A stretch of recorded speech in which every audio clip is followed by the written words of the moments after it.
Hi everyone, welcome back to the studio.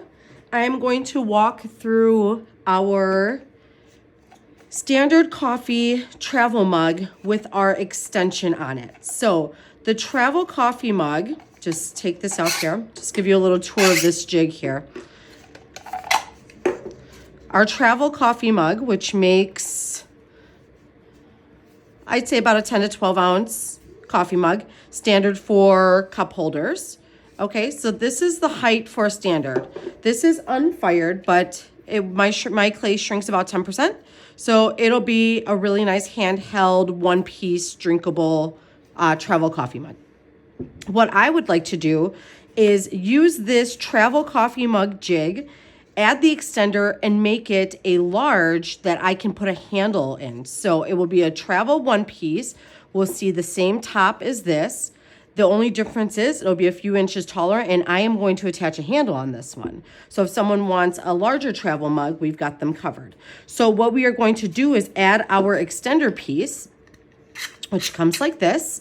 And this key is different than our normal key because this key will slide all the way through, and it has a nesting join that will go right in here. So I am going to show you how to put these two jigs together, and then I'm going to show you how you can use this jig while the clay is on to put on different kinds of texture. So let's start with assembling. You're going to want to match up the keyholes, okay?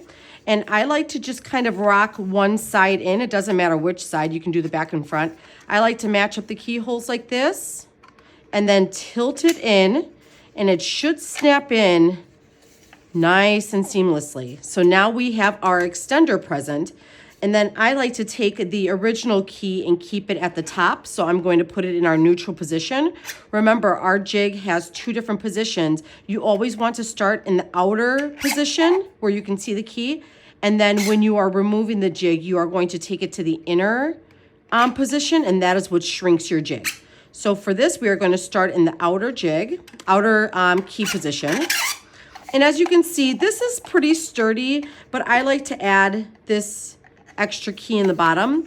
This one will be a little bit looser because we want this to be able to come in and out, so you have access to remove both sides at all times. So that goes in there. You'll see it'll kind of rock up position there. Easy to take it in and out. I like to set it all the way up until it butts against the other key. Now we have our firm structure. Okay, so and if this key slides in and out a little bit, don't sweat it. Once you get pressure on it, you'll be able to do just fine there. Okay, so I have a completely clear slab here, which I don't know most hand builders who don't add some texture. I know you're out there, so I see you if you're out there. But for most of us, the beauty of hand building is the ability to add a detail and texture to a slab. And most people will do this with a rolling pin. Let me just grab one here. So this is just a tiny one. I have all different sizes. So most people will take a textured rolling pin and roll it in. But every once in a while, you will come across texture that's in a flat sheet or that's maybe coming from a different material, and you want to add it in. So at this point, I could very well press it in at this point, or I'm going to show you how you can also add texture in while your slab is adhered to the jig, and the jig gives you a ton of structure. This is especially good if you're using an individual stamp, which I will also show you, because then you have your cup in hand, and then you can see where on the clay you're working with, okay? Sometimes when we put the texture on the whole thing, you don't always know where the texture is gonna land once you start assembling your piece. So what I'm going to do here, I'm going to just pull out some different size stamps here, and these are just from my local hobby shop. Some people make their own stamps, and I think that's great. Okay, so now I've got all different kind of textures. I'm going to show you how all of these can be used while our slab is built onto our jig. Okay, so I have cut this slab mostly by eye. You want at least about a 7-inch. I went just a little bit over, but your finished after you're done stamping should be about 7 inches. This jig is just over 7 inches tall. So I'm going to put the slab in front here, and then I'm going to put my jig behind, and this is how I like to set up. I like to work front to back like this. So I'm going to tilt up my slab, and this slab is pretty stiff here. You can see that it sets up nicely on its own. Okay, and then I'm going to start the process of wrapping and measuring. So I can already tell you that this is a little bit too big for me here. So before I do any measuring and cutting, I want to make sure that I bring my slab in, and I want to hug it up really close to the jig, okay?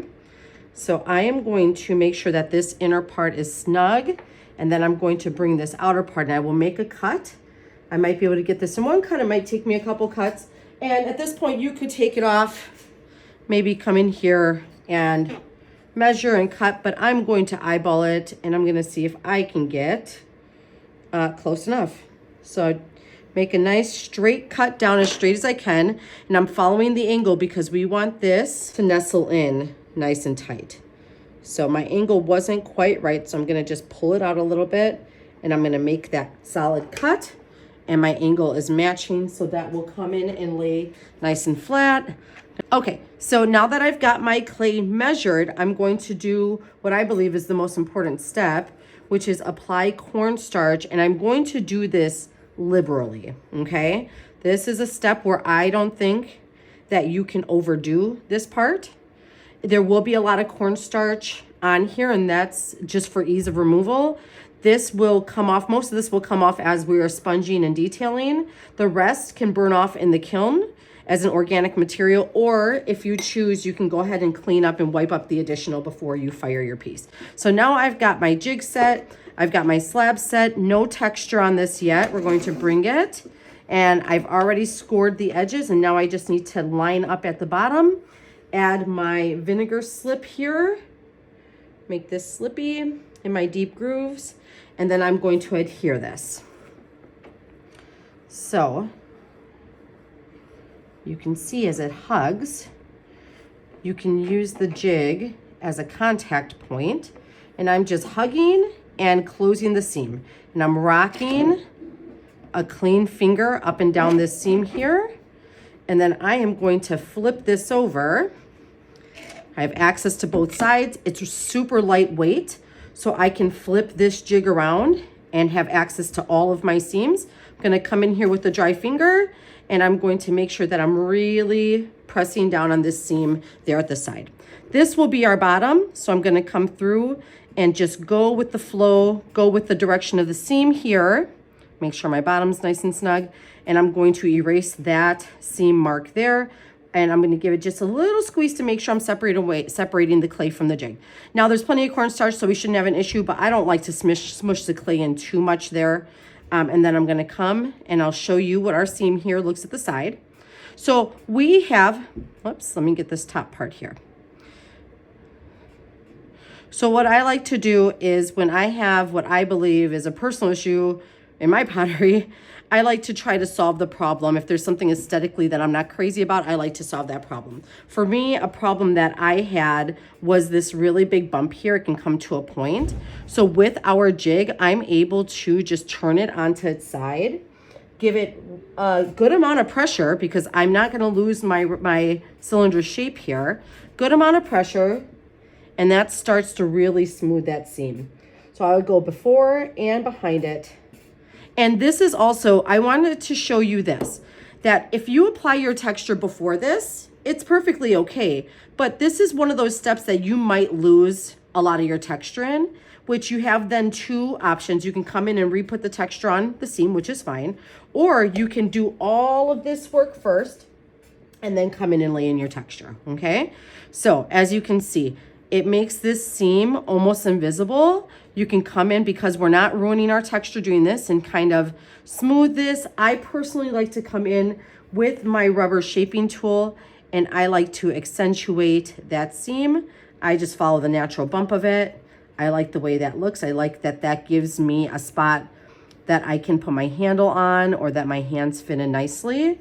And I like to accentuate the handmade nature of that.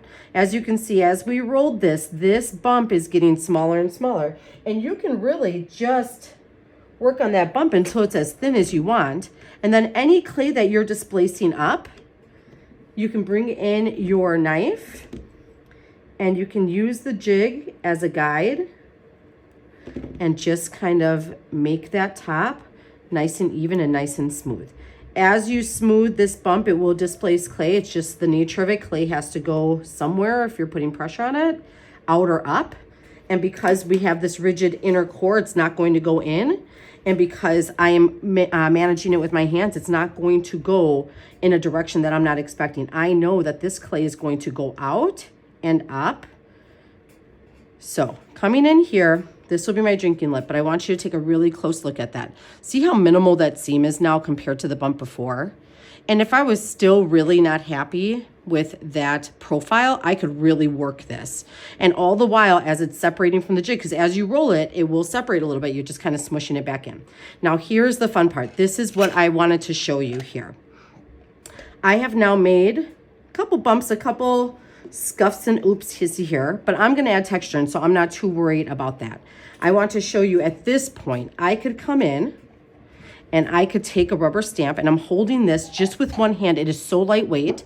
You can see it also very easy to remove. It's so lightweight, but because of this, I can hold it and I can manage it and manipulate it, and I'm not losing my perfect speed, my perfect cylinder in there, okay?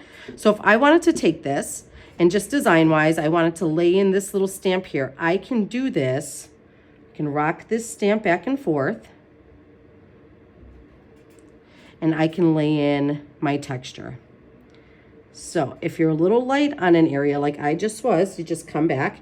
It's a little harder to do on camera, but I'm applying a fair amount of force. And you can see I'm getting that beautiful impression from this stamp, and I am not losing my shape. I am doing this clay is the consistency you would use where it's not too wet to hand build, but also you don't want it so dry that it's cracking. So this clay is relatively wet. I'm gonna come in here with this tiny stamp, same thing. I'm gonna use the inner core as a structure, and I'm able now to design and add in my stamps as I see fit, okay? So I can use big stamps, I can use small stamps. I could even let this set up a little bit and then do some carving in here with my diamond core carving tools. I like to do a lot of carving. I do a vine pattern. That's something that you'll see a lot on my work. So I can come in here and I can lay in.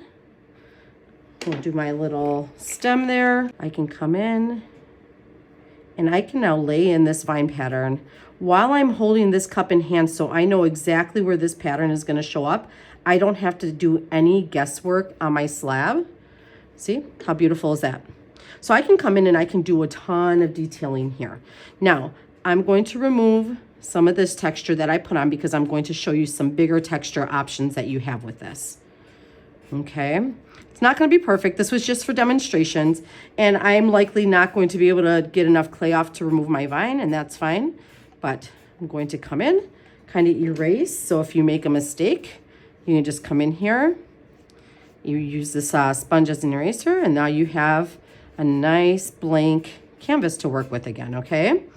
And all the while, I'll stand this up for you. See how nice and in shape my cylinder still is?